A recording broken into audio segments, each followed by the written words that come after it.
స్వరూపం, ఆత్మయే బ్రహ్మము, నీవే బ్రహ్మము.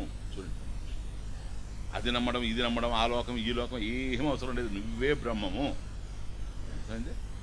అయితే ఆ జ్ఞానం నీకు లేదు కాదు, జ్ఞానం కలగాలి. ఇప్పుడు అర్థమైందే. మోక్షాయ జ్ఞాన ప్రవృత్తి, అంతే. మోక్షం కావాలని ఎవడనుకున్నా చేయవలసిన పని ఏమిటంటే కర్మ ప్రవృత్తి కాదు, జ్ఞాన ప్రవృత్తి. ఎందుకని? మోక్షం జ్ఞాన రూపంలో ఉంది గనక. మోక్షాయ, మోక్షం కోరం ఏం చేయాలి? ఏమి లేదు, ఉపనిషత్తు వినాలి. జ్ఞాన ప్రవృత్తి.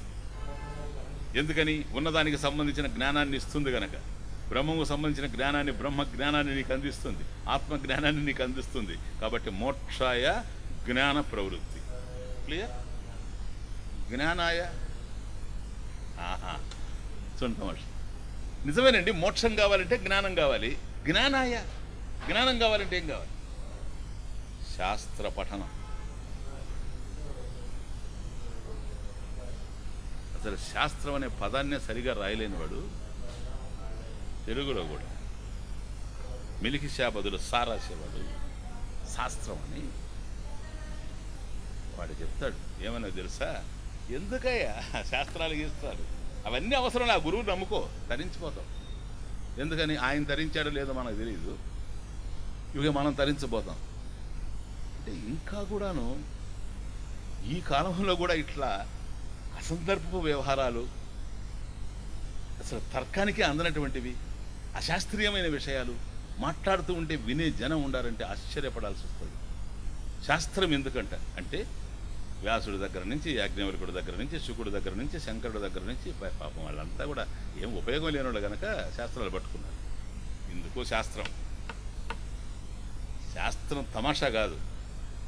శాసనాత్ శంసనాత్ శాస్త్రం, శాస్త్రమేవ శరణం, ఇంకొక మార్గమే లేదు. ఎందుకని?